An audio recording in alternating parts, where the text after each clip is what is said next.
We were just talking a few minutes ago that in beautiful British Columbia we have lots of wood and we don't have any furniture industry.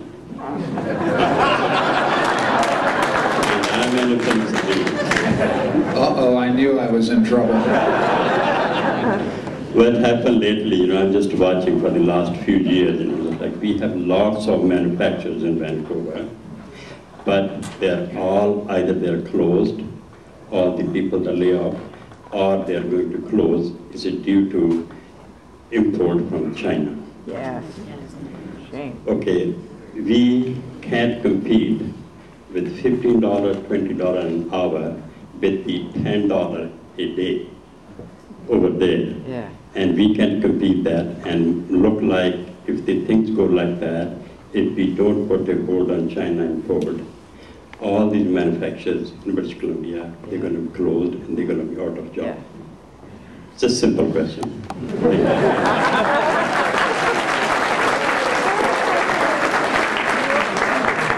I love the way the gentleman says it's a simple question. You know it's not a simple, there's no simple answer. I think it's an excellent point, but I have to say again that it's very difficult competing against China. It's very difficult competing against Vietnam. It's very difficult competing against India. But I'm a very fierce believer in free trade. I think it's been good for Canada. I think it's been good for the economy. It makes it very tough. You then have to compete not on price but on quality. You have to get up what they call the value chain. So you're not competing just on the wage basis of you're competing on quality, design, capacity to deliver quickly, capacity to respond well to customers. I don't want to pretend I'm an expert in the furniture business, but I just think in general terms, you cannot ask the federal government of Canada to protect you from the cruel facts of life out there, which is that China will on labor costs. And then the only thing you can do is outcompete them on quality, delivery, design. And that's, I just think, the Canadian story. That's the challenge. That's the world we're in. And we have to accept and welcome that challenge and then beat them at their own game.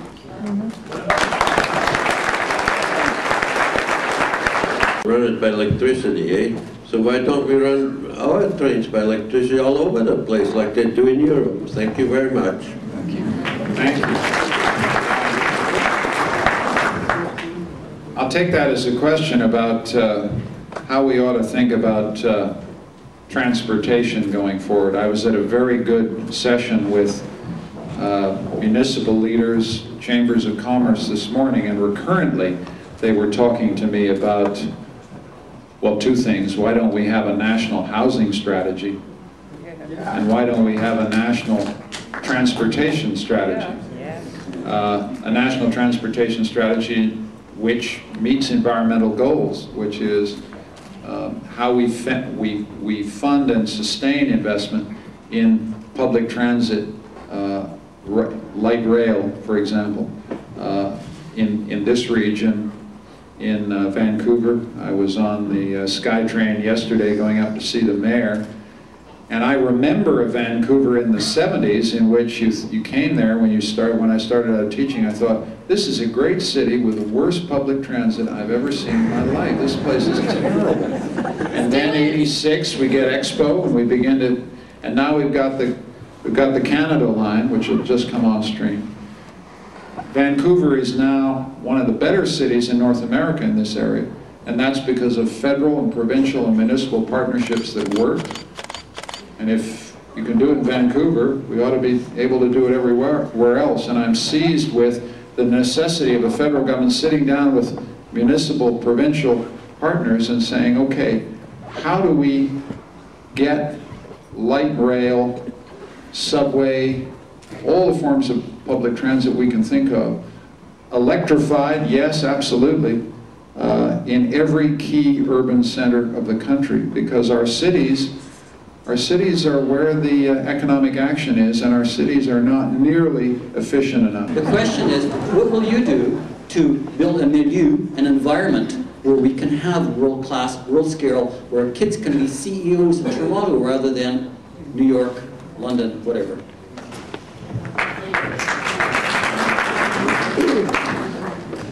That's a great question. Roy Cullen, is Roy Cullen here?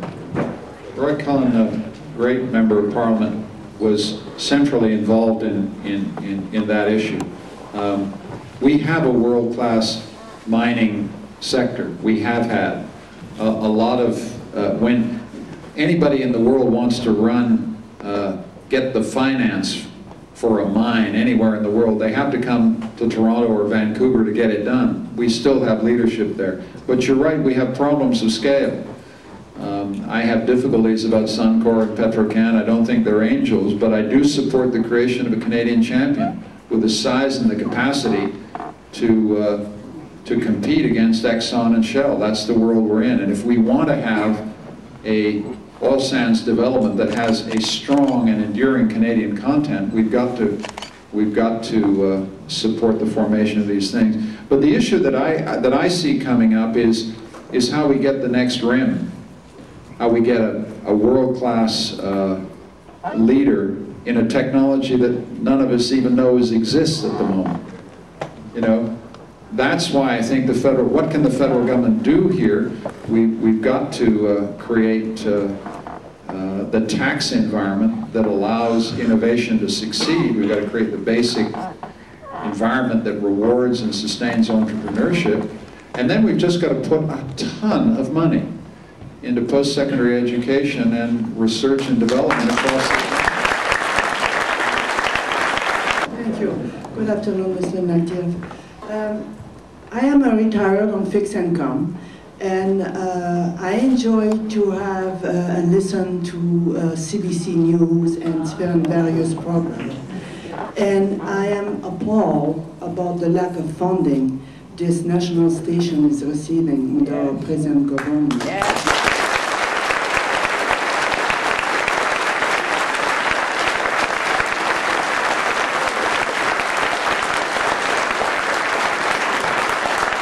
I know we face some tough economic time, but arts, music, news, whatever, needs to be subsidized. And I'm wondering, what is your point of view on that and what you're going to do about it when you become our Prime Minister?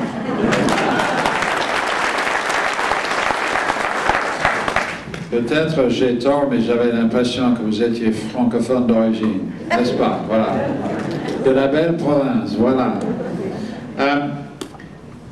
On Wednesday, before I came out west, I stood up in the House of Commons and asked the Prime Minister exactly the question. Are you prepared to provide bridge loans to the CBC to sustain it through a recession until its advertising revenue returns? The answer to that question was no, okay? I'm prepared to do that, he is not, okay? In politics, there are certain moments when you know you're faced with a political fact. Your applause about the CBC is an important political fact, which I will not ignore. Okay?